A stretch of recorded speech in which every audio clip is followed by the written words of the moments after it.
and see if Whitney is ready to come on. Are you ready to come on? Okay. So do you want to say how you met me? Sure. A good friend of mine and I had been digging into the ethics reports, just trying to figure out like who was mainly donating to the transportation committee chairs. And somehow that crossed wires with some of these groups. I want to say one of them was Redbud and Joffrey Long. Redbud Reporting. Yes. Mm-hmm.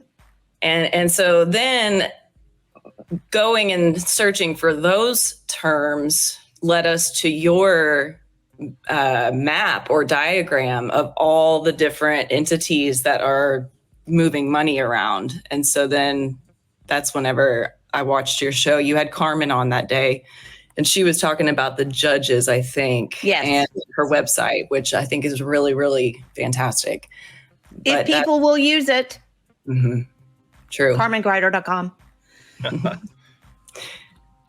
Well, so, Whitney, I am so glad you found me and Michael, because we are, for I think people who regularly watch know this. So I live in Luther, and we had the Turnpike come through here. And one of my very good friends lost the entire back half of her pasture. And she was trying to figure out, well, what do I do? Because the Turnpike ran right through it. Right? What do I do? I mean, what am I I have this, And there were many, many people in Luther that were very, very unhappy about the way this whole thing was handled. And I might even add, I've gotten on to the Kickapoo. It was so crowded. Oh my gosh. It was like bumper to bumper traffic. I was like, I'm so grateful to OTA that we have this thing and that you stole so many people's property for this, because it's bumper to bumper traffic. Right. There's no one on it. But you're kind of giggling. I'm making fun of it, but it's not funny. Yeah. This isn't funny. So I want you to start telling me. We have some slides for you, and I'm just going to go ahead and bust a move and get them on. And you tell me about what is going on. Well, this map, I wanted to start with this because whenever we had our first Capitol rally after they announced access, it just happened to coincide with the 30th annual Congress for New Urbanism. And so they had a summit here in Oklahoma City. Well, one of their back up, because you have to listen to these names. The 30th annual Congress for New Urbanism. So they kind of focus more on like walkability and things like that. But one of their founding members happened to let me contact him, and I said, hey, come to our Capitol rally. And he was kind enough to come. And so he introduced us to the freewayfighters.org. And you can see there's like 3 different types of monikers there. Ours is kind of like a mitigating. So you've got the Oklahoma City, and then the Tulsa little moniker. I think that's for a removal. But there's like a movement going on all across the nation. And it was really nice in the beginning, because you do feel so isolated when you're trying to fight a project like this, because most people don't care. And so to have like a network behind us, that was kind of encouraging, just because you get a sense of being belonging and having support. So my question then would be, so you've got PIKE, you've got 2 organizations, PIKE off Oklahoma, PIKE off OTA, and then Citizens Oklahomans for Responsible Transportation, correct? Yeah, so we started out with PIKE off as a 501c4, so we would have more freedom at the legislature. That's dark money, Whitney. Well, we don't have very much of it, and it's all going to legal bills. So, but we started out with that, vehicle, and then as we've kind of moved forward, we realized that the name PIKE off OTA, at least when it came to a lot of the legislators, they kind of took that as being negative. And wait, let's all cry for them. Shall we? That their feelings are so sensitive. Yeah. So does anybody know what this is? That's the smallest record player in the world playing the saddest song just for them. Yep. And I say this honestly, Whitney, because they've said the same thing to me over the years when I've said vote no, or I've said, whatever. Well, that's just, I don't care. I'm done with caring about your feelings. Okay. But anyway, so that was Pike off OTA. Right. And then so Oklahomans for Responsible Transportation, it is way more in its infancy. But big picture, we just wanted to have a name that was a little bit more proactive, not so reactionary. And if you want to go to the next slide, I'll introduce you to Tassie. So a lot of the slides that I pulled today for this came from our interim studies, and she put together quite a few of them. And so I just wanted to give her recognition. And we also attended the Freeway Fighter Summit in Cincinnati, Ohio last fall. Oh, wow. That's cool. It was really cool because there was a lot of different people there, like different interests. Like some people actually worked for the DOTs, or they worked in the municipal planning, and, they got paid to go to this thing. And then there was people like us that are just trying to either prevent bad planning or, mitigate existing just problems that people have. Like, for example, there was one woman from New Orleans, and they are actually trying to get some grants right now to do some Clean Air Act testing around the highways, because they've been put into these communities where you have all these little kids playing, and you've got, elementary schools and when you have that much CO2 coming off, you're going to have asthma, you're going to have problems. So it was a really interesting meeting, and it was the first time they've ever had a summit. So I'll be interested to see how that can grow, because I think we had about 30 people that attended, but I think it could be a bigger deal in the years to come. And then also, two things that I should bring up. We had two cases that we were able to get all the way to the Supreme Court. We ended up losing both of them because our Supreme Court justices are, you probably already know. No, they're great. Yeah, they don't let their politics influence their decisions. No.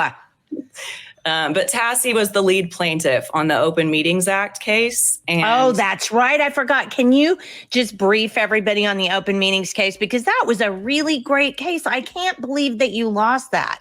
Just brief us a little bit.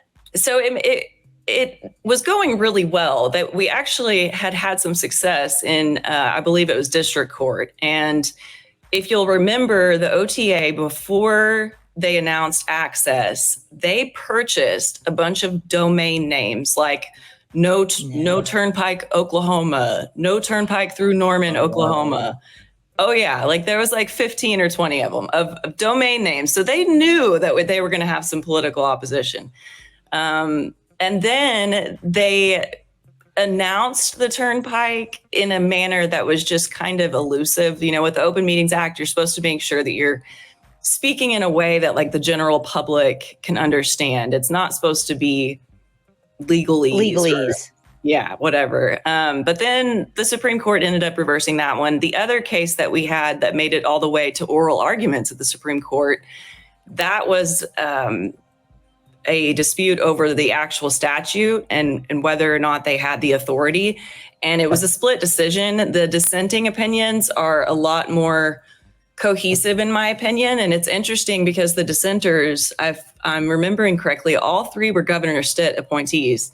Okay. And they're kind of the younger ones on the bench. And it was really surprising. I think it was Justice Winchester, when the oral arguments were going on, he was mocking the OTA's attorney and like making these little hand gestures and jokes. And we walked out of there thinking we had it in the bag. And then it was like, what? You authored the opinion? And it was just very interesting. And then we ended up finding out. Well, but wait, I mean, that's a little frustrating to me that a sitting judge was mocking an attorney. I mean, I get that it was the opposing side, but still, I don't even get that. Yeah, I mean, he even like made a joke about what were we supposed to do? Just close our eyes and let you do whatever you want. And that's basically the ruling that they came up with. Wow. We did find out about some questionable real estate transactions, though, that occurred between Winchester right. And one of the former OTA members. And if you've noticed, next to Penn Square Mall, they're about to do a bunch of development, and that's right around where that property was. So not saying I know anything happened there, but it just seemed kind of questionable. Well, that wasn't Winchester. It was one of the other justices. But anyways, it just reminds me of what's going on at the federal level with just some of the questionable real estate transactions that they've been questioning with, I think, Justice Thomas. Well, not even that. I mean, you think about all that's going on in the stock market. Lots of interesting things going on there. So you've got the two separate entities, and then you went to the Supreme Court on the issue of the open meetings, and that didn't work. And then you went to the Supreme Court on the issue of, I still wasn't quite sure what the last issue was. Basically, we were saying that they had to get everything done under one single bond indenture, and they came back and said that, we're just going to give OTA basically broad discretion. So it was interesting. Sorry, I was just getting. Oh, I'm sorry. It was Winchester who was involved with the real estate. Yeah, I thought it was. Yeah, he wasn't the one that mocked them in court. But okay. Anyways, that's neither here nor there. If you want to go to the next slide real quick. Absolutely. Okay, so this is why I'm super involved. I was a political science major. I did some training in law school. I ended up working with people on Social Security and Medicare, and that's what I do now for a living. But this property, and this is just a goofy little diagram I made just using like a Google map, but that property that has the big red arrow, that's where my parents live, and that's where I grew up. They had their house for sale. They were wanting to retire, to downsize. My dad's sick of taking care of all that property. And so the day that they got an offer on their house just happened to be February 22nd of 2022. That was the day they announced the access plan. So my family ended up calling OTA and saying, hey, we're for sale anyways. Here you go. And they said no. And so instead of going through a few properties, the neighborhood across the street is the one that is probably going to get eliminated. And so from my perspective, it became political power. Wait, okay. Go ahead. Sorry. So the part on the bottom with all those houses is the part that they want to use, not the part above that with 3 properties. Right. And I mean, it's hard to tell exactly for sure because you're looking at a map that looks like someone drew a crown on a map when you look at the Access website. All we know is that they told my family, we don't need your property. We're just going to destroy your front entryway to build a side road or something. But it essentially locked my family into this house that they were trying to sell to downsize. And, I think to have political power, it's a lot about money, but you also have to be involved. Because if you just have money, but you're not actually involved politically and you're not part of that elite crowd, it's not enough to just have money. But when you don't have money or involvement, then you really don't have any political power. And that's where it just starts to look like abuse from my perspective. No, I think from anybody's perspective. Yeah. I mean, that was part of the whole reason why the Pilgrims came here. Well, the Pilgrims, everybody who emigrated to get away from the crown in England and the tyranny that imposed upon people, came here so that we didn't have to have that. And I think that's the thing that people, they see this, many people, I'm hoping most people, oh, please tell me it's most people, look at this and get that this is like way screwed up, but they don't see that what we have right now in the personification of this kind of thing is what we had in Europe, where we had King George saying, you will do this and I own this and you don't get to catch you can't hunt on my property, and I own all of this property, and you can't cut down a tree for wood to heat your house because I own all of this. So I don't think people are understanding that we may have left there, but we're right back where we started from. Right. And what happens too in these like long range projects is it causes disinvestment, because why am I going to keep improving my property if I don't have any assurance that the future is going to, be a bright future? Yeah. And so there's a lot of people that just feel like they're under threat. And then if we can go to the next slide. Okay, so I don't mean to trigger anybody, and I just want to give everyone a full disclosure that I do not connect with either of our parties right now. I think we're being controlled by a uniparty. Yeah, but this is just to make the point that when Oklahoma became a state, we were Democratic for a very long time, and it wasn't the Democrats of today. It was Democrats of this era where they were the ones who were, initiating the Civil War and opposing Reconstruction, and they were founders of the KKK. Like, it was a very different time of our state's, history. And so the other side of the Democrats and the initial Democrats who ran Oklahoma, they were pretty connected with the railroads and with the oil and gas industry. And it was kind of like under the surface, but a little bit of just perspective on what Oklahoma was like in the beginning. And if you want to go to the next slide. Sure. So this one just makes me laugh. This is from the Oklahoma Historical Society's website. Basically, the highway building before the Interstate National Defense Highway Act, I may have confused that a little bit on the wording, but before 1956 and before the federal funding became 10%, so 10% state, 90% federal, highway building was just super disorganized. And this is where a Kansas turnpike literally turned, but people would just fly off of it into this guy's field. And he ended up having to sell all of his cows because his cows kept causing damage to people's cars when they would end up in his. No, you mean the cars were damaging the cows? Well, the other way around. The cars were in the wrong place. The cows were in the right place. Yeah, so just something funny. But after the, Eisenhower passed the Interstate Highway Act, that's whenever this kind of stuff ended up getting a little bit better. But it just gives some ideas about, how unorganized and incompetent highway building was back then. If you want to go to the next one. And so so this is before the Interstate Highway Act, but if anybody has a chance to read The Power Broker, it is a daunting task, but it's the best book I've ever read to give perspective on what political forces can cause mega projects. And Robert Moses was the master builder of New York. He had this method, which was just barrel right through. We'll go to court later and figure it all out. And also, he's one of the founding, ideal members of the debt financing. So we're going to take on all this debt to finance mega projects, and then we'll just charge the people for it later, right? Our schools do that too. Mm-hmm. With the schools bonding. Do that for building as well. Mm-hmm. Public schools. And then if you want to go to the next one.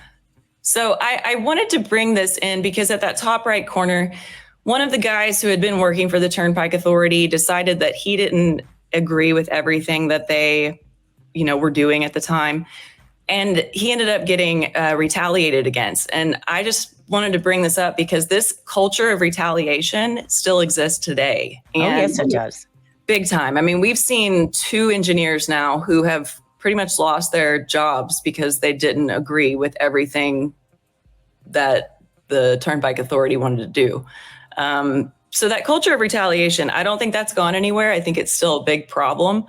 Like Michael said at the beginning, it's the good old boy patronage nepotism problem. So, and if you want to go to the next one. And so when Turner Turnpike opened, I think I'm frozen maybe. No. Oh, you are. That's okay. We can hear you though. So keep going. Okay, it'll catch up. Yeah. When they opened the Turner Turnpike, it was a huge success, and it actually generated a lot more revenue than they had initially thought it would. But instead of paying it off, they went ahead and moved forward and started a couple more. Michael's giggling. You can't even finish that sentence. He's done. Of course. And they just kept, refinancing. I'm going to grab a drink. Sorry. I'm sorry, Whitney. Again, it's not funny, but I just want to reiterate, because I know that Michael will, and I'm sure you will later on. Didn't OTA say, no, once we get these toll roads paid off, man, we're done with that. We're not going to charge anybody a toll. Yeah. Huh. That was the original. I could have sworn that's what they said. No, get this done for us. Help us get this done, because we'll quit charging tolls after we pay for it. Michael, didn't you hear that? Yep, sure did. Yeah. I mean, that's a utopian ideal, though, to think that the government is going to turn on a spigot of money and then ever turn it back off. It's what we say about government expansion, right? I mean, that's why you don't let them expand, because once they expand, they're like a rubber band. They just keep pressing and pressing and pressing and pressing. But soon they'll break it. That's right. I don't think it's a sustainable model at all. No, they'll break it. That rubber band's going to go ping. I just hope it really hits somebody in the face. Lots of them on the way down. That's all I'm hoping. They get, Oh, did you accidentally get your eye put out? Sorry. Oh, I'm sorry. Anyway, go ahead. Oh, you're good. Let's go to the next one, please. Okay. But I did love that dress. And so, what went wrong? How did we go from celebrating and there were even these turnpike like swimmers, like the coordinating swimmers from back in the day, and they would do these little it was so weird. No way. Seriously? Wow. Yeah, it's super weird. But how did we go so wrong? And I think there's three things, if you want to go to the next one. Before I get to the three policy failures, I just wanted to bring up, so Oklahoma's culture, if you start at statehood, we had our first bill that the legislature passed was segregating rail cars by race. So they ushered in all these Jim Crow policies right whenever Oklahoma became a state. And then, you think about in the 1920s, we had the Tulsa Race Massacre. Also, something that they didn't teach us very well in history books, in my opinion. That's when the KKK really kind of took over a lot of government functions. It wasn't just the legislature, it was judges, police officers. It was a big deal. And so I think it's important just to know that. And then I have a funny story. So I've got a client that's in a small town here in Oklahoma, and I was doing some research about this kind of stuff, came across this story about a bootlegger who got shot on his front porch by the KKK. Well, it happened to be my client's great-grandfather. Oh, and wow. Yeah, so crazy. So, I'm asking him about it. She's like, oh, yeah, it's because old Bob, he was a bootlegger. Well, Oklahoma didn't allow hard liquor until 1959. And it kind of reminds me of what's going on with marijuana right now, because when you have, illegal activity like bootleggers or people who are doing shady things now with the marijuana, there's a lot of money in that. So I think it's significant that Oklahoma didn't actually allow hard liquor till 1959. And it's because there was a thriving bootlegging industry. Yeah.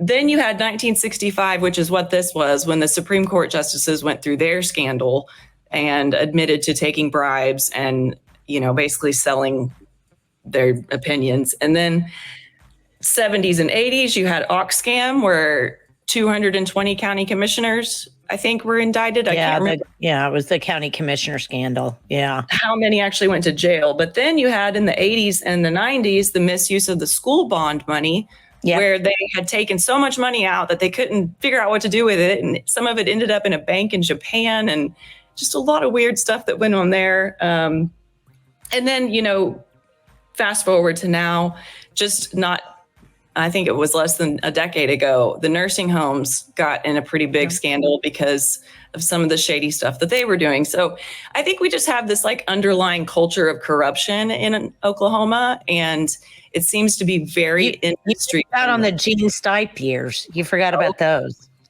Yeah, he's the reason we have term limits. And, you know, I'm mixed opinions on those, because when you have term limits in the legislature, the institutional knowledge that we demand and we need for functioning government, it doesn't exist. That's how the tail starts to wag the dog. And that's exactly what the OTA is doing right now. Yeah, but then that's the tricky part, though, because then the longer they stay in, the more entrenched they become and the more corrupt they become. I mean, you look at the federal level for that, you know, I mean, that's a shining example. It's a catch-22. I completely agree, because, you know, look at, you know, Dr. Fauci, how long he's been in office and how entrenched all of that is. He's been in office, right? Yeah, pretty much. He has been in office for a very long time. So, and then if you want to go to the next one. Okay, so the 3 policy failures that we'll just kind of go through today, it's cross-pledging, the revolving door between government offices and industry, and then just gross mismanagement of funds. Okay. The first one, if you want to go to the next one. So cross-pledging, and I have to give Tassie the credit because she did these slides, a few of these. So it allows the OTA to use money from the revenue positive turnpikes to fund the turnpikes that do not bring in enough revenue. Stop. Yeah. I can't even get past the first one. What am I going to say, Michael? Well, I was going to say your favorite guy is here on the screen. Oh, yeah. But I mean, seriously, what's the problem with number 1? It's a blank check. But not only that, why, if the turnpike is underutilized, did we build the dang turnpike? Yep. For the future, Jenny. For 50 years from now, we're putting investment into the future.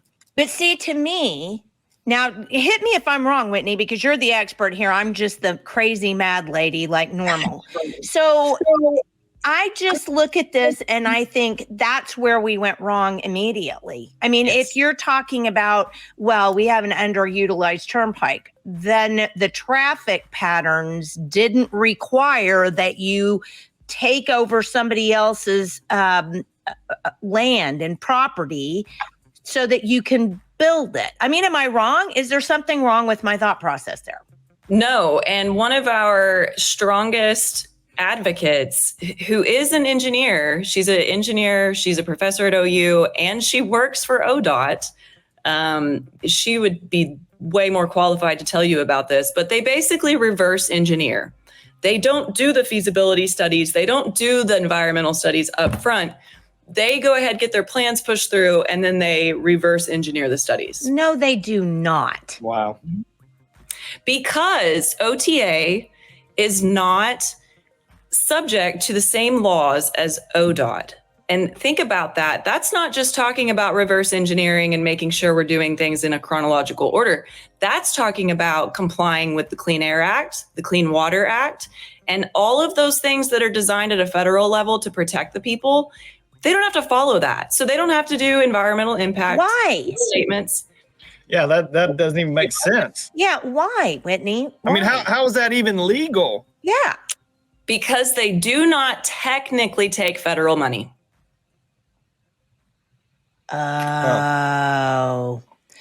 Oh, Michael, it's the survey thing, right? We can give kids dirty surveys if we do it from the state because the federal didn't give it. So then the federal FERPA and PPRA doesn't apply. Yeah.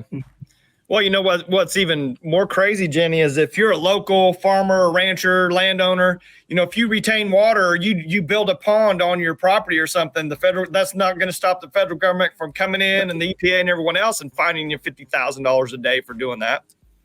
Mm-hmm. But when it comes to an organization like the OTA, hey, you guys do whatever you want. It's fine. It's very maddening. And this is another reason that I was so passionate about this in the beginning, was because in law school, in administrative law, we talked a lot about this. Like the Administrative Procedures Act is a very important piece of legislation. And for the OTA to just be able to circumvent those rules, it's very disturbing. And they have these memorandums of understanding where they that's a worse word than the F word. MOA, worse word than that. Yep.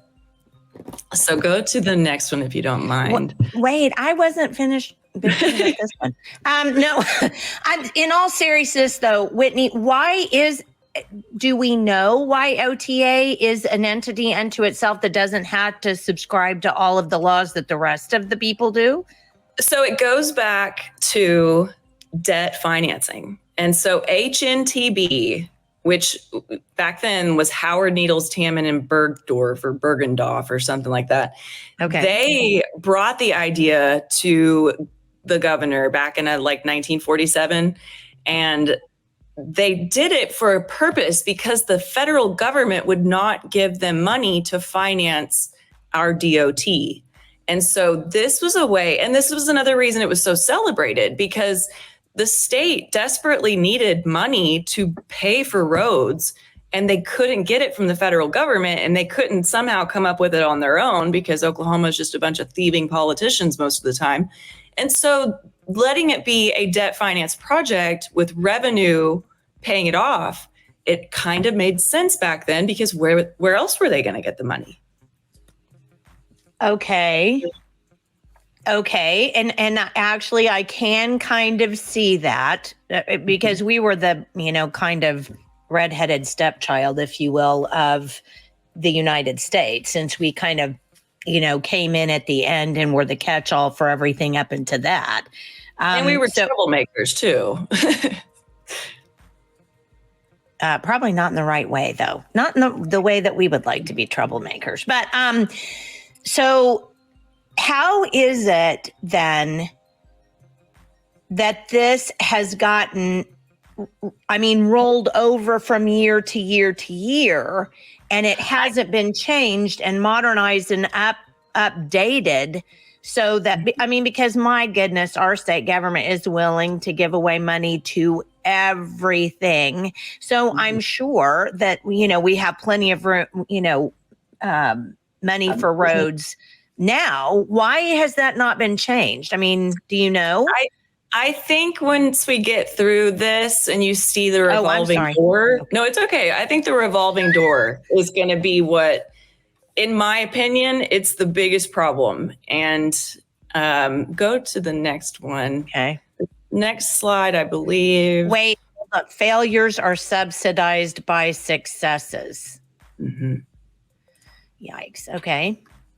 So this is just kind of showing you that we do have a few, like the Turner Turnpike, the H.E. Bailey, the John Kilpatrick. Those are our revenue positive turnpikes. And then on the right side, these are some of the more troublesome turnpikes, the ones that aren't necessarily making enough money. And Oklahoma is not unique in this cross-pledging thing. They're doing the same thing down in Texas, but they call it a turnpike system instead of, just each turnpike being its own little thing. So we're not the only, problem child around here. If you want to go to the next one. So this is kind of just big policy statements of what we've been talking about. Like we keep refinancing, we keep using more and more debt, and we're robbing Peter to pay Paul. Nothing's ever going to get paid off if we maintain this type of system. Then, well, I like that. Would you pay off your credit card with another credit card? And sadly, people today, there's a big chunk of them who would go, yeah. Well, and I made that slide too back when the federal interest rate kept getting raised. And so it was like even more asinine to keep doing this at the higher interest rate. Yeah. And then the next one. So this is something Tassie put together. A little bit about Tassie. So she studied in Cuba, and she studied the collapse of the Soviet Union, I believe. She's a anthropologist. And so her background is in all of this Soviet style leadership. And this is just kind of talking about how when we centralize planning and we take the power away from locals, there can be really bad consequences. And the next slide shows us an actual example. So the RLC, centralized planning was taking place, and it ended up having really bad outcomes on the actual people that were locally, situated. And the point that she was trying to make with this slide is that, like Michael said at the beginning, we're dealing with people who are appointed. They're not elected. So the board members of the OTA, they don't have to be accountable to local people who have to suffer the consequences of their decisions. And let me up that too. So they're appointed by the governor. Right. The governors in Oklahoma have 2 terms. So what happens when a gubernatorial appointed official, the governor is not elected after 2 terms, Governor Stitt's going to be gone. What happens to the officials that he has appointed to the positions? Historically, a lot of them end up stepping down, and the new governor gets to put in new people. And so that actually is a great segue into the legislation that we passed last session. It was House Bill 2263. We passed it with Danny Sterling. Basically, it says that instead of the governor getting to have all 6, the Speaker of the House gets to nominate 2, and the Senate pro tempore gets to nominate 2. And right now, they're trying to say that they're going to take that to the court to see if it's constitutional. But you'll see in a later slide that we've already gotten some input from our Attorney General on that. But yeah, I mean, we're trying to break up some of that power, because you hit a great point. When we do get new governors, they get to put new people in these positions, and it's just a patronage system. Yeah. But here's another problem, though. So let's just say that the people that he appoints step down at some point. Well, the people that his appointments put in don't. That's called the swamp. Yeah. See, that's called the swamp. And so what happens is when those appointed officials step down, all of the people that were under them are following the person that was appointed, that they were hired under, right? And so when the new appointee comes in and says, well, I want to do blah, or we're going to do, well, our previous appointee, he did it like this. I mean, that happens all the time. So on one hand, I can totally see that, yes, once they leave, then you do, in some cases, have to start over. But few appointments go in and get those, send their policy people out packing. They usually keep them, and then you just recycle all the problems you've had before. And the cronyism, it directly leads to cost overruns. So we, the general public, end up paying for all of the externalities of those type of policies. Yeah. This is just funny. They still haven't paid for themselves in 2612. But, it also shows you that I think that's where they refinanced to build additional turnpikes. So the refinancing is one reason why we don't see this going away. And then if you want to go to the next slide. Okay, but can I ask a specific question? How do you refinance a toll road? So they're refinancing the revenue bonds. I'm going to have to dig more deeply into that, because that went over my head. If we really should have one of these days, if we could, we really should get Tassie or Amy on here, or even I've got a friend, Cheryl, who used to actually work with revenue bonds, so she understands it a lot better than I do. But essentially, the bonds will be coming up to their maturity date, and instead of just letting them expire, they'll refinance because they are able to get more money. And in all honesty, I mean, think about it. During COVID, everything slowed down so much. Right. And if they were just barely getting by on their budget as it was, And then all of a sudden they didn't have as many people paying tolls. I mean, there was a very big disruption that happened during COVID.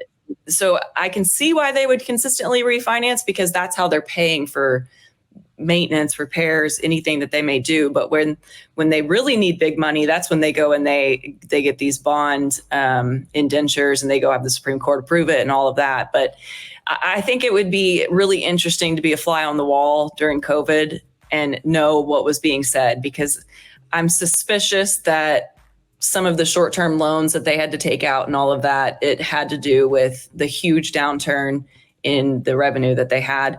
And maybe that's why they proposed such a big project. But you'll see this project is not as new as we think it is. So this is the policy failure number 2. And this is another reason I think that we haven't seen this go away. There's a revolving door between political offices and industry. And so again, HNTB, that's the guys that gave our state this idea to do debt financing, right? And then if you go to the next slide. So there's Neil McCaleb, who worked for HNTB. He was the Secretary of Transportation, the Director of ODOT, the Director of OTA. He even had some positions with the Bureau of Indian Affairs for a while in the Department of Interior. I believe so. And then on the right side, this is back in the 90s, whenever they tried to build this exact outer loop, and the city of Norman wouldn't take it. And we talked about this in constitutional law. It was a shining example of a rare occurrence where political pressure actually works, because they put enough political pressure on these people that the project went away.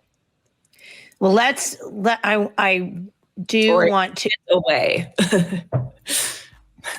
make the point again. So Neil McCaleb was Secretary of Transportation, Director of ODOT, and Director of OTA, just like Tim Gantz was. Tim Gatz, yeah. Gatz, sorry. I want to add an N there. Neil McCaleb also had his own road construction company, correct? Imagine that. I think so. I believe he's in real estate too. If you go to the next slide. Okay. Well, so Jenny, sounds like he's the most qualified person to do all of it. That's why they don't need all this other stuff. They only need one or two guys in all these instances. Sure. And that is a logical argument. And I've heard that from a few people that, it's not illogical to have experts in these positions. But when you do have people sliding in and out of industry and government, things start to get really confusing. Like even this 1999 article, they're calling him out of the Daily Oklahoman. They're saying engineering consultant Neil McCaleb. He was all those other positions at the same time. And the Daily Oklahoman is confusing him as saying he's the engineering consultant. I mean, it just starts to blur the lines of who are we actually serving? The contractors or the people of Oklahoma? Well, but again, if you're a contractor, was Neil McCaleb getting any business from any of the turnpikes or roads, I wonder? It's a great question. I mean, it is a good question when you think.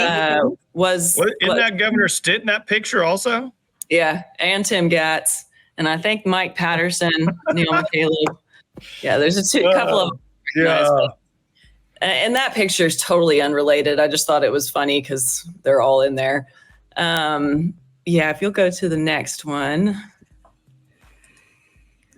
So, hey, somebody, there are lots of you watching this morning. Somebody just give us a thumbs up that they get this, that they understand what the problem is here. Because there are lots of you watching, but we need you to get how bad this is. Well, look here. So Gentner Drummond agrees.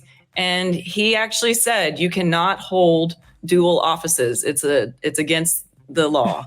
And so that's why Tim Gatz stepped down. And that's why Joey Kelly is now the deputy director of OTA. He has a salary of $240,000 per year. So he got a raise.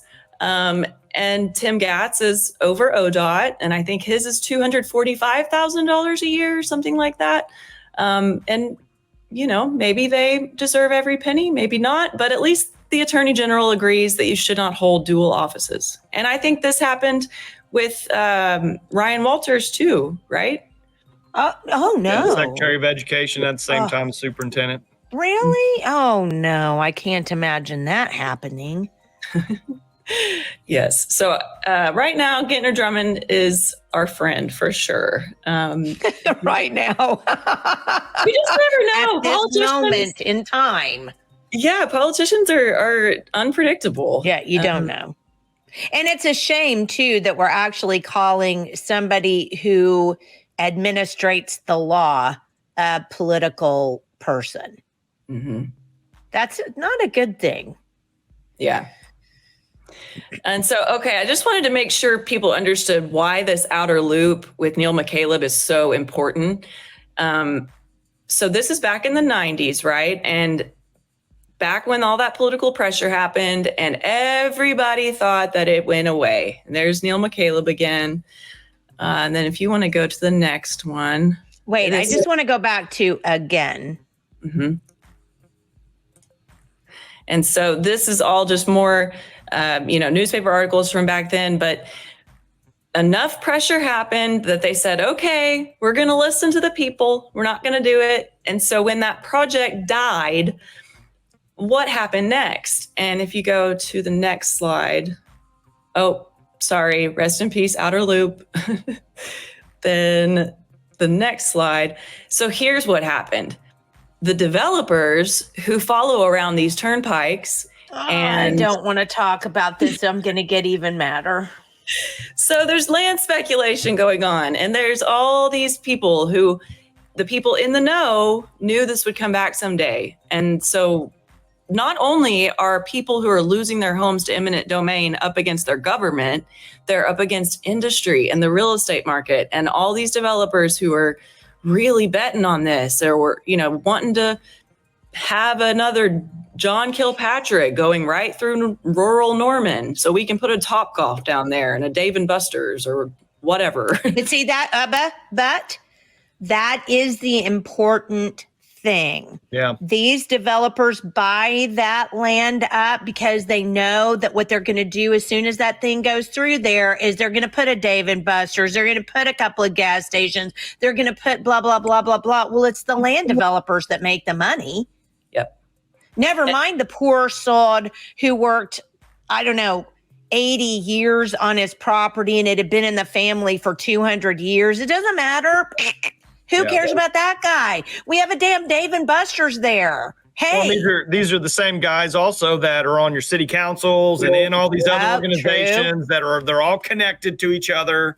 And they know the long range plans. They know the plans 5 and 10 years from now. Yep. And then think about what that does. My sister is a teacher in Jones, and the number of kids in her class before the Kickapoo compared to now. Yeah. I mean, it's crazy. I think she went from having like 10 or 11, maybe 12, and now they're pushing 20. And I know that doesn't sound like a lot to everybody because, I know when I went to school, there'd be like 30 kids in our class. But that was right before more split into the 3, right? Yeah, and that wasn't a rural area. This is a rural area. Yeah. So it puts pressure and the land development out in Jones is just, I had to go through there for some reason just recently, and I couldn't even believe it. It's hard to recognize, yeah. Couldn't even believe it. So then let's go to the next one. So this was that Capitol rally, the first one I was telling you about, and just a funny little cartoon. Oh, it doesn't look like anybody was interested. Not at all. But that came from one of our papers back in the 90s, one of these days when they do build the loop, this might be relevant again. Okay, so this is another thing. So not only are developers speculating, but look at how much of an increase OTA has had in recent years of selling surplus property. So going back to the Robert Moses method, when you go do these mega projects, you buy more than you need because you're going to develop the outer edges of it once you get that project built. So that's kind of what I think some of this is. It kind of looks like OTA is getting into the speculation business. I don't know. But definitely an uptick. I don't think I can go on. And let's just take a minute let's just take a minute. Whitney, that's the good old boy kickback graph right there, Jenny. Again, sorry I to interrupt. Take a minute. Go ahead. I'm going to lose my nugget even worse than normal. So, Whitney, do we own our property in the first place? I'm just curious. I don't know. I mean, no, we don't. No, the answer is no. The answer is no. What happens if you don't pay your taxes, Whitney? That's right. They can come and take it. So, do you even own your property in the first place? No, you don't even own this stuff in the first place. They own it. They're just renting it back to you because of their benevolence. You're a beneficial owner. Great. You're a beneficial owner, Jenny. So we've got somebody who's commenting on the live chat on Rumble who says, let's not forget the city of Norman regulations say East Norman must sell 10, 20 acres, not one and less. So development could include green space. But you got to understand why that's so important. So the reason that's important, though, is because of the Garber-Wellington aquifer. So all that green space and all those tributaries and all those creeks, that is how that aquifer is getting refilled and recharged. So when we pave over that, we are actually going to harm our water supply. And that is water supply for, I think, city of Del City or Midwest City, one of those two, Moore and Norman. It's all of us. I mean, we're all sitting on the top of that aquifer. Are you kidding? I mean, it's huge. I mean, a little bit of the Agala up in the north, but, mainly it's the Garber-Wellington that fuels all of Oklahoma with water. You know what? I'm going to the next one. So more on the revolving door. So here's DavidStreb. He used to work for ODOT. Now he's the president of Poe And Associates, which is the lead design firm for Access Oklahoma. I almost can't even take it. Mm-hmm. Yeah. And then go to the next guy. Okay. Here is the former Public Works, Sean O'Leary, who now works for Poe. There's rumors that Tim Gatt's son also works for Poe.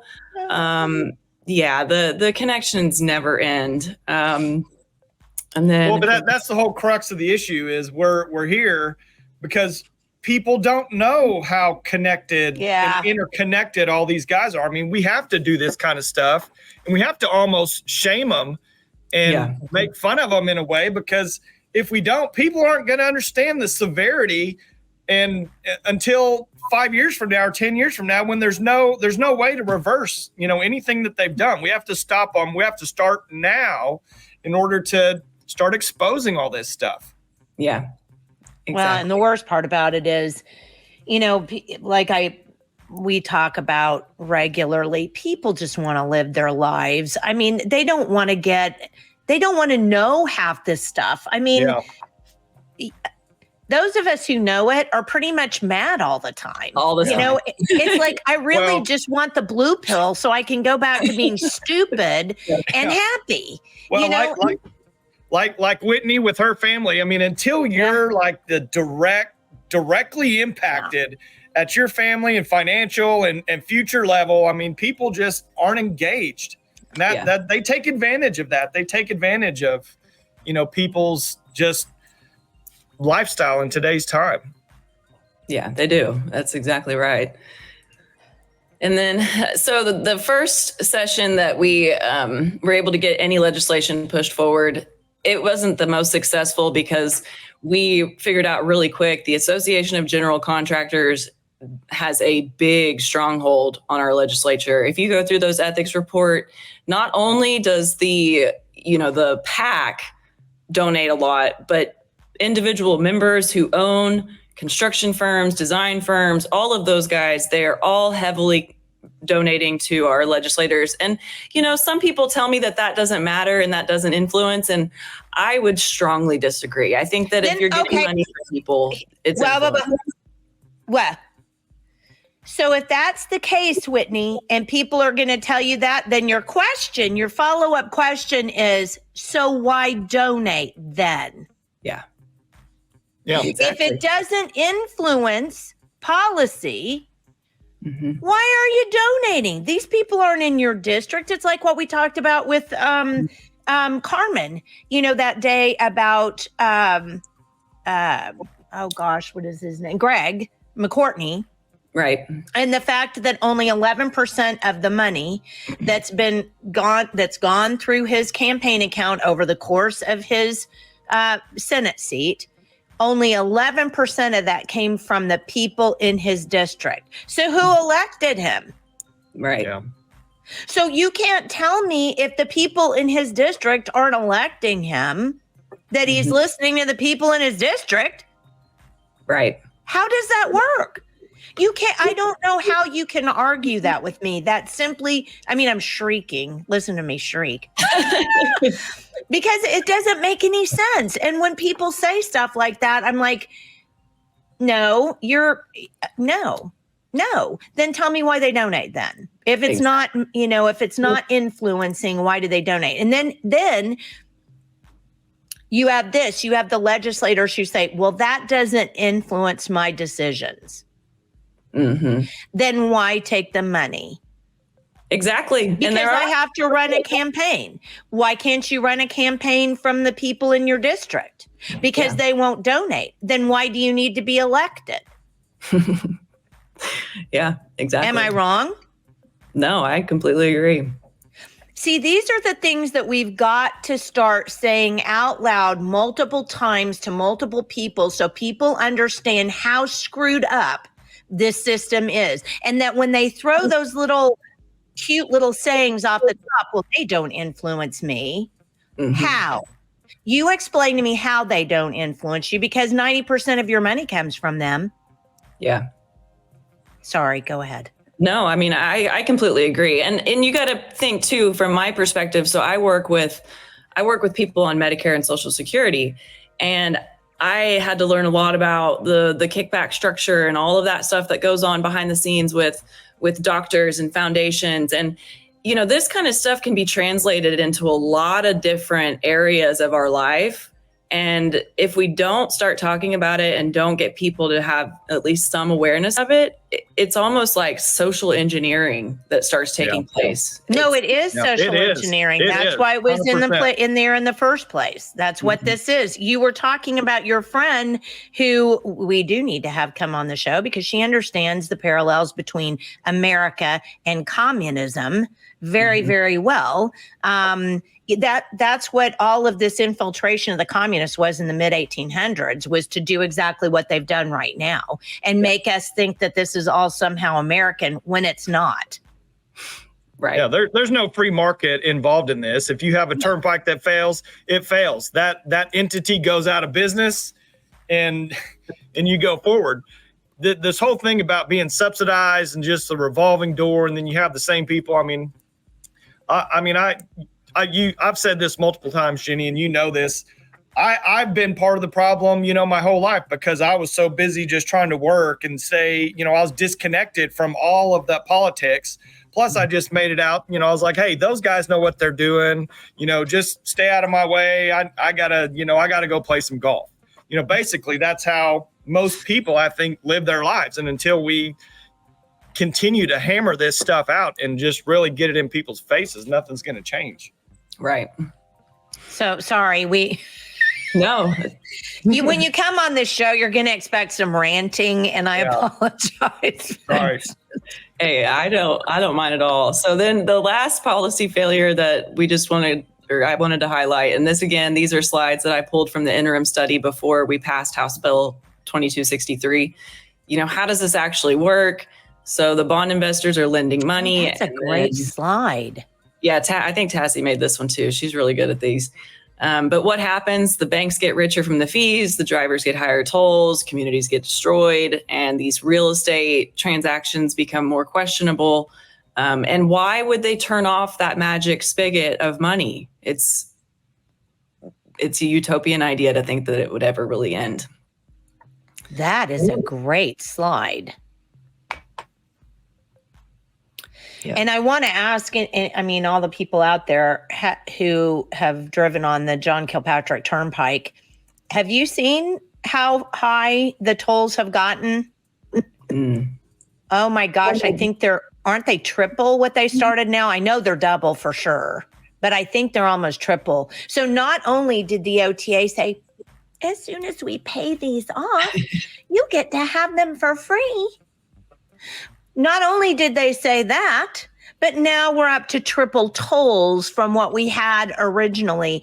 And they count on the fact that we're not going to remember what it cost us to do it in the first place. It's the same thing with inflation. I'll give you a really good example. So the other day I went to go buy dog food. We have 100 dogs, so I have to buy in bulk.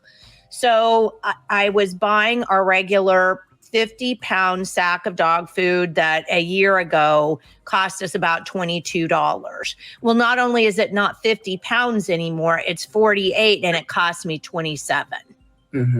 But people don't count on me having that number in my head and going, wait, I cry BS on all of this. You're just overcharging me and shorting me 2 pounds. They don't get that. They literally know that so long as we've got our friend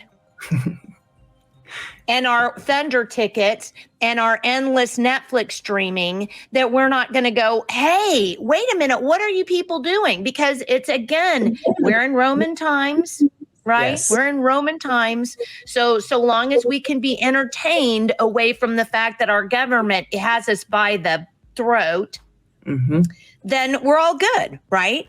So sorry, again, rant. I apologize. Please go ahead. Well, let me even take that a step further, because with Social Security and Medicare, I've been doing this now since 2018. Anytime the consumer price index goes up and changes, or inflation and all that, so there's a cost of living adjustment, and they give people on Social Security a raise, and then they increase the Medicare premiums just a little bit. They increase the deductibles just a little bit. Everything just gets a little bit bigger. Why have they not been increasing the gas tax with the consumer price index? Why did we just let that stagnate? That's one of the reasons our public roads, not managed by OTA, have as many problems as they do, because they've just let that tax stagnate. And I know I'm in Oklahoma and I'm supposed to say we never add taxes or whatever, but we add all the time. People just don't realize it because it's happening at that federal level. And so it's just mind-boggling how we've just let that one sit in the past. Well, but you've also got to look at this too. They hide so much stuff. Look at this grocery tax that everybody's falling all over themselves to say, oh, look what we did. We got rid of the grocery tax. It means very little to people, but you ask them when they're going to get rid of the property tax. Ask them that question. No, because we want to own your property. So and those people, if you ask people, do you own your property? They'll go, yeah. And I'll go, no. And the reason why they don't know that is because most people have a mortgage on their property, and all of their taxes and their insurance come out in the mortgage payment. And so they don't even really stop to think about the fact that what's in my mortgage payment. I'm having a fit because mine went up $166, which means that it was either the taxes or my insurance that went up. And people don't stop to marry these thoughts together and go, wait a minute, what's going on? And they count on this. That's why they bury that stuff. That's why they tell you, oh, we're going to do this, and then we're not going to charge you any tolls for that afterwards, because they know you're stupid enough to buy it. Sorry, people. Sorry, just saying it. Well, it's true. And so this was just some of the stuff in the 90s, late 80s, early 90s. They were getting in trouble with the SEC. There was some people in the legislature that were actually saying, hey, we need to get rid of this. This is a problem. They're not responsible to anybody but the person who appointed them. They don't care about the taxpayers. They just build roads wherever they want, and they don't care where it goes as long as they can issue the bonds. And there's a lot of people who have their hands on these bond deals. I'm sure there's a lot of people making a lot of money off of this stuff. I mean, there's a reason why the Royal Bank of Canada wants to sell Oklahoma revenue bonds, you know? And then if you want to go to the next one. Well, can we look at number 1? OTA director and board member found to be buying OTA bonds, violating conflict of interest laws. Here's my favorite part. Let's all read the next part together. No charges filed. Mm-hmm. People, we're so getting so screwed over by these people we elect that we think are doing. And never mind, go ahead. Well, this is just a little bit more from the 90s. So there were some pieces of legislation that did get some traction. But they all failed. Yeah. Shock. And at that time, you know, we're looking at OTA having $664 million of debt. This is my favorite part. OTA gets in the airline business. Let's go to the next one. Airline. Yes. So Great Plains Air ran up debt everywhere it landed. They promised nonstop flights coast to coast, but the airplanes bought didn't even have the fuel capacity to reach the coast. This screams Mena, Arkansas and Barry Seal to me, but I won't go there. And then... so in other words, the CIA is running the OTA? I didn't say that. I'm just saying. Well, I mean... I just said... Who knows? It seems familiar. For some weird airline stuff to be going on. But so that was pretty funny. Not only was it a big failure, but it was diverting money from where the money should have been going in the first place. Well, that's my question. How did why were they buying Great Plains Airline? Well, I mean, what even was the rationale behind that? I could tell you. I mean, I guess nowadays, if you look at it, like the aerospace kind of does fall under that Secretary of Transportation. And so I think it goes back to that centralization of government. You know, why is it centralizing so much that they think that they need to have their own airline? It's very weird. Why are we doing workforce development for children to funnel them into the airline industry? Mm-hmm. Yep. And then by now we're looking at $1.1 billion worth of debt. There's multiple rounds of refinancing.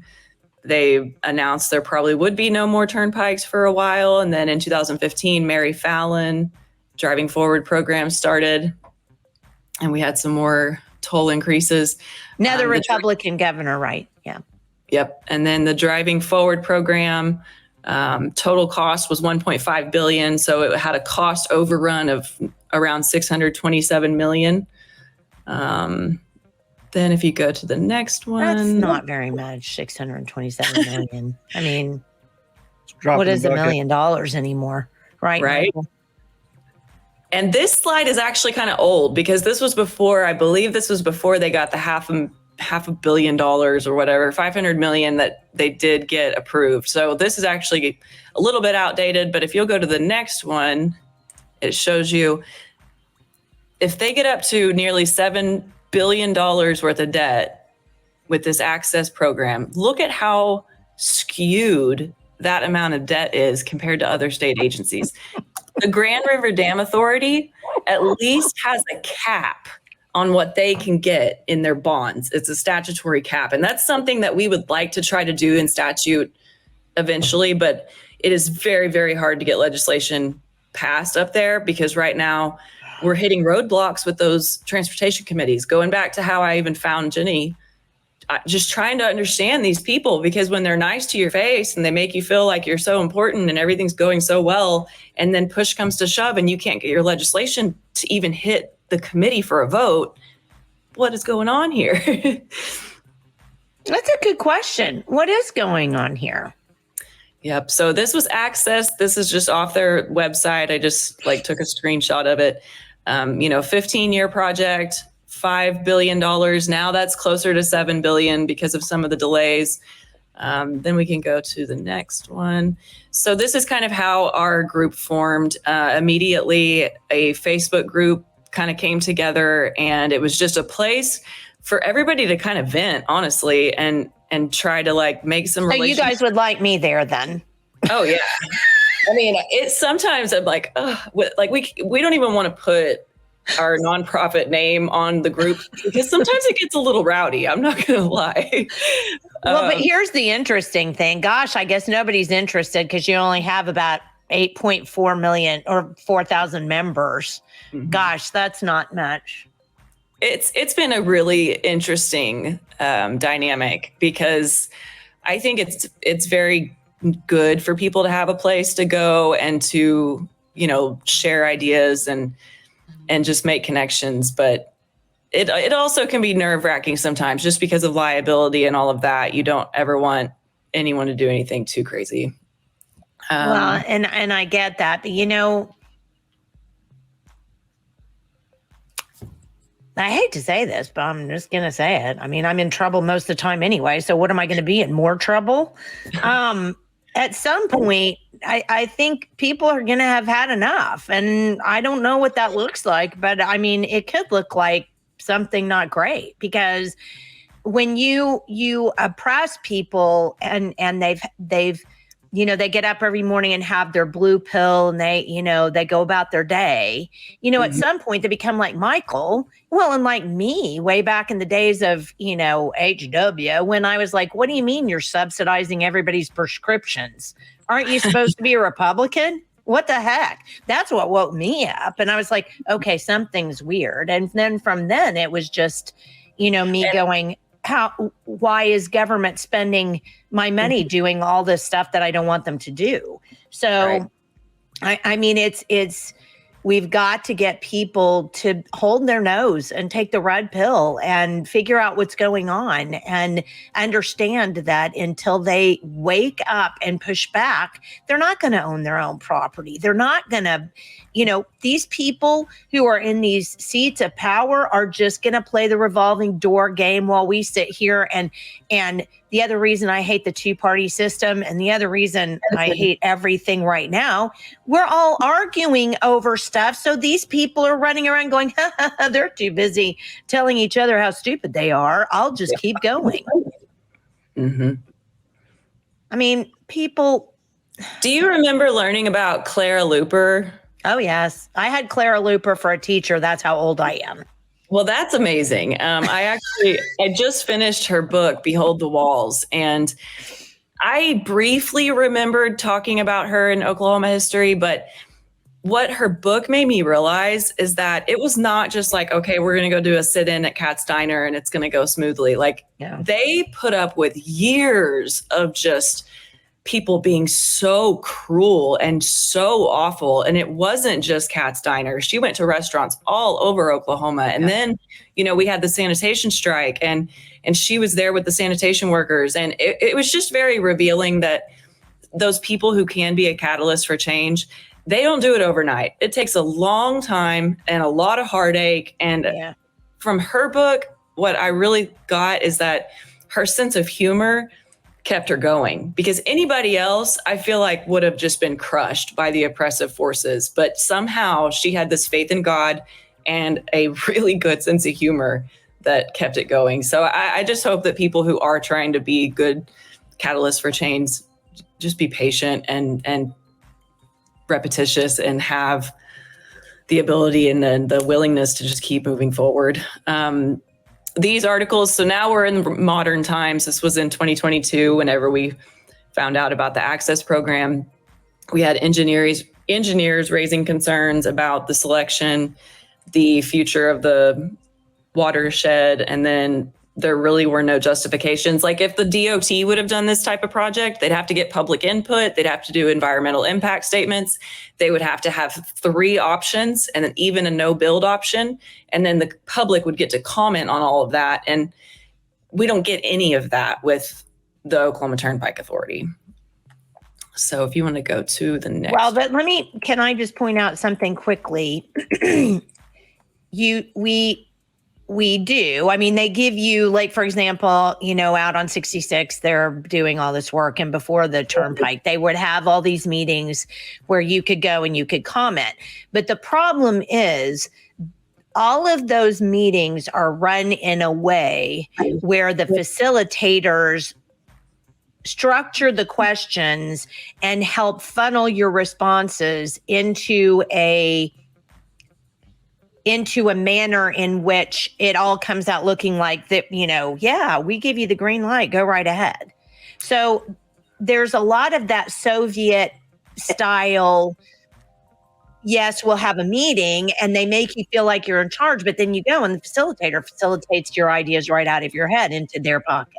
So we had the experience, the first big gathering that I can remember, we had an organizing at a church, and thousands of people showed up, and nice. OTA didn't show up. They sent DavidStreb and two of his, minglings from Poe and Associates, and they stood on that stage for 2 hours while the public just berated them. And I loved it. I loved seeing them have to just sit there and eat it. Yeah, I mean, they were not having a good time. So that meeting was interesting. Well, then the next meetings that they had, they did the divide and conquer method, where you had all these little tables that you could go and you could ask, and they didn't have any answers. No answers whatsoever. Yep, when they divide you up and they do that, there's I'm not going to remember, Julia, you're on. Do you remember what it's called, the method? No, it was from a couple of the 60s radicals invented it, and it was named after them, and it's sticking in the front of my mind, and I can't think of what it is. But yeah, I mean, this was it's a Soviet era or a Soviet style way of doing meetings, such that they funnel you into where they want you to be instead of you trying to and they take advantage of the fact that mostly we try to be polite, we try to go along, we try to do that. But I hate to tell everybody this, you're going to have to stop. I don't say throw rocks, but I'm saying stand up and going, no, we're not doing that. No, we're not doing, I mean, you got to be the wrench in the machine, people. You can't we got to quit being nice. That's what's got us where we are. Yeah, I agree. And so, just a big general statement that we're going to keep letting our existing highways deteriorate while they use these cost overrun methods to keep building out when we're not even maintaining our existing infrastructure. It doesn't make sense to do things the way they're doing them. And then if you want to go. Well, it does if you're trying to make money at it. And yeah, that's how it makes sense. And then this, I can't remember where exactly this one came from, but that's good. Very interesting. I mean, that goes back to the green space thing. And I agree with you at a certain point that we don't want people to tell us what we do with our property, but at a certain point, we have to protect this planet a little bit.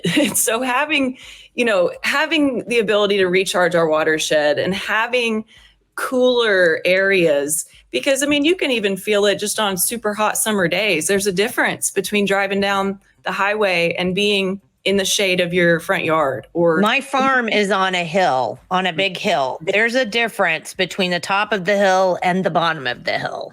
Right. Yep. And so the heat island effect, they're starting to pay attention to this. They even did a study, I want to say it was this last spring, maybe, that some people participated. They had these thermometer gauges on their cars so that they could, start to figure out where is the heat island effect happening. And that study, I think it was here in Oklahoma City, if I remember correctly. Yeah, but they've been doing this. My master's was in biology, and I remember. So I graduated with my master's in '92, and I remember '90 even heat islands. Studies on heat islands coming out, because I remember that was, part of what I learned in college. So, this is not new stuff. I think it's just stuff that they attempt to bury, or they turn it into, because there's environmentalism. And I'm going to say this, there's radical environmentalism, and then there's being a good steward of your environment. Radical environmentalism tends toward tyranny. It's all about control. Environmentalism, however, is just being a good steward of the planet, being a good steward of your surroundings. You're exactly right when you say Which is why we fought biosolids, dumping of biosolids out here. That stuff gets into the drinking water. It pollutes you. It changes, your DNA structure. I mean, we don't. And I think, especially with people who consider themselves conservatives, they get this. Well, I'm not an environmentalist, right? Do you follow what I'm saying? Because they've made it so, because you've got on the other side, Greta Thunberg, right? Well, and let me tell you something interesting. So I studied terrorism extensively in my degree, because I don't even remember why. It was like a program, but I studied the Middle East and I studied terrorism, and it was a few classes, but I had an assignment one time that I was supposed to do a project on whether or not PETA, and it was another environmentalist group, but I was supposed to come back and tell the class how they were terrorists, because they were put on the FBI watch list for terrorism. Yeah. They were some of the very first. Yeah. And I just came back and basically was like, well, they're not terrorists because they're not committing violence against people. They're committing violence against buildings. And yes, there have been some radical things like attacking the boats that are out there whaling and all that stuff that was going on. Yes, there was some radical behavior, but and spiking trees caused people to die in Oregon. So, and I did not know that. Yes. But the bigger point was like, why would the FBI put a bunch of environmentalists and people who, PETA, like, why was that? And I think it goes back to that entrenchment of power that big industry really didn't like, these screaming people who were griping about their projects that they had.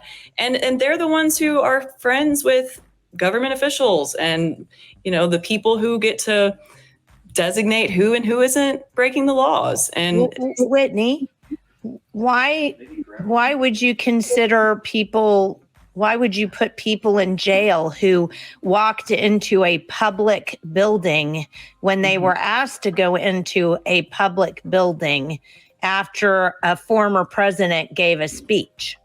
Mm-hmm.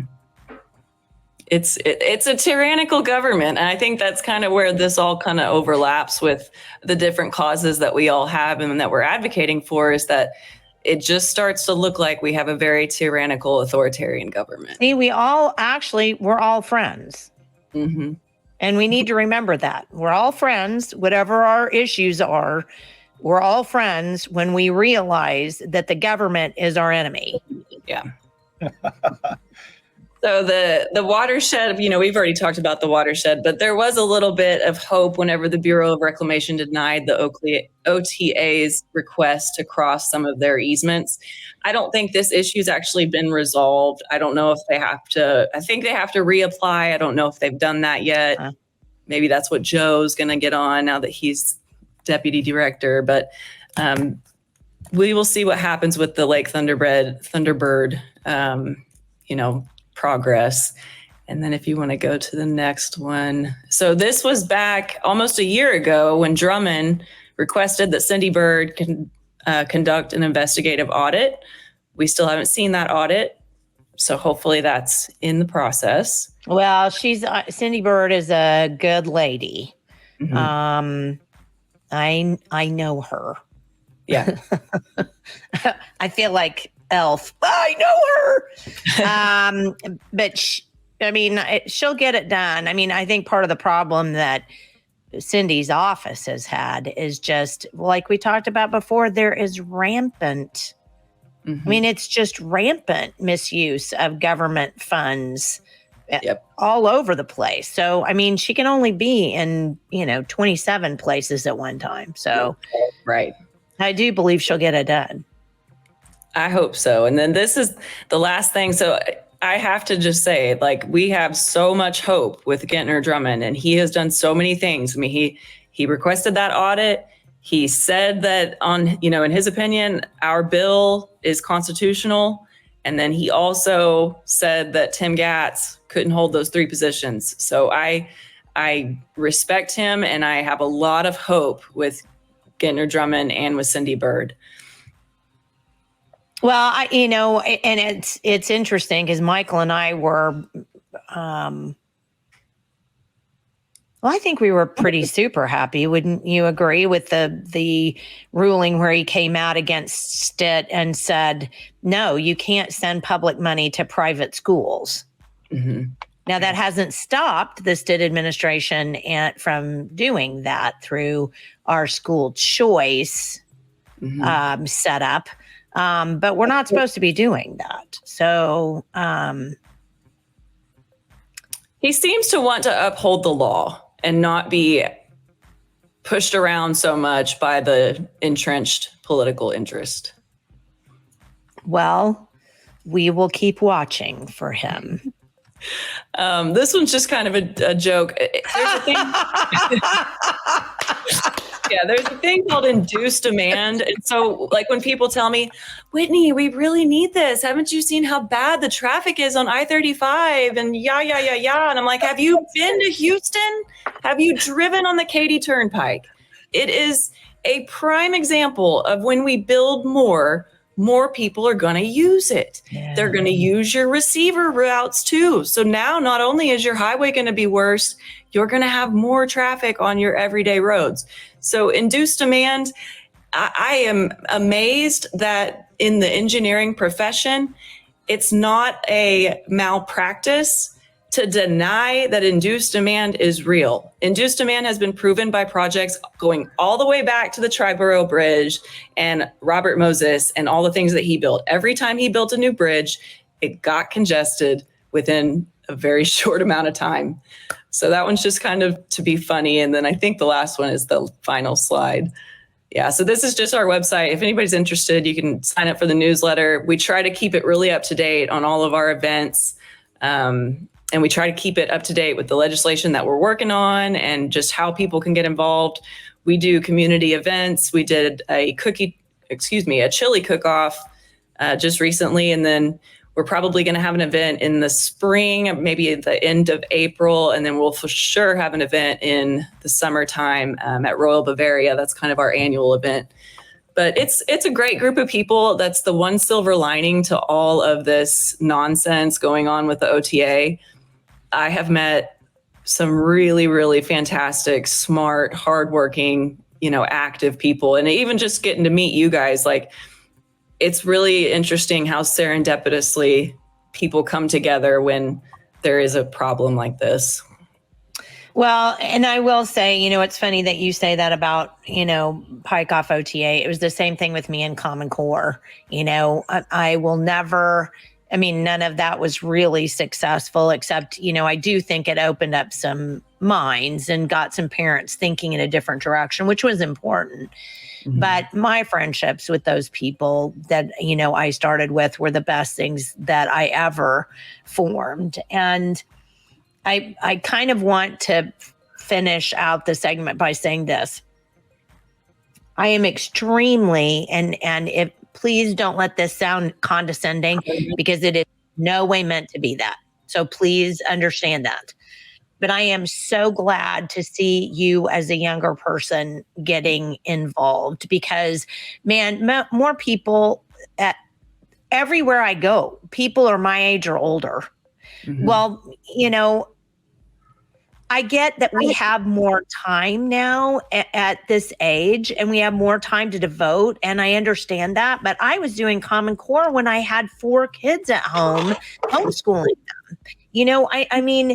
If you're concerned about something and you want to get involved, you'll make the time to do it. Mm-hmm. Anything outside of that is an excuse. It is. I was so disappointed by my kids' reactions to voting yesterday. I actually had, 2 of the 3 that I talked to yesterday. I don't want to vote. I don't see what point does it make. It doesn't even make a difference. Why do I even want to do that? And, me saying, look at all the crap I've gone through in my life trying to stand up to the government, and you're going to tell me that voting doesn't make any difference? I mean, really? But this is where we are. I mean, the government has exceeded its bounds so far. Like we said, it was going to, decades ago. Mm-hmm. It's exceeded their bounds so far that now people feel like they can't even control their government, and it's their government. I mean, we're the people. They're our employees. Right. That's how the system works. So, I'm with you. Please get involved, people, and please go to Pike Off OTA and, look at what they're doing. And, I'm sorry, Michael had to jump off there because I want us to stay in contact because what you're doing is important. And if you need to come on and give us some updates, or you've got something new and we need to, work you into a program, you are so welcome here. Thank you. All of us who understand what's going on have got to band together, because I do believe it's not safety in numbers that I'm talking about. I'm talking about when people see a group of people that are doing something that's kind of on the fringe of their thought process, but most of the people are not doing that. The larger the other side grows, the more people we get to our side, right? Yeah. So, expand your mind, people, and not with LSD. I'm not talking about the 60s. Just expand. Yeah, and I think it's common sense. It's like you said, when we talked about doing this, it's getting the vocabulary and the discourse just in the general lexicon, because I think once people see it, you can't unsee it. That's where you're like, let me go take the blue pill now because I want to go back to not knowing. But once you know. And the more that people become aware of what our government is doing, the better chance we have to take it back. Well, let's hope so.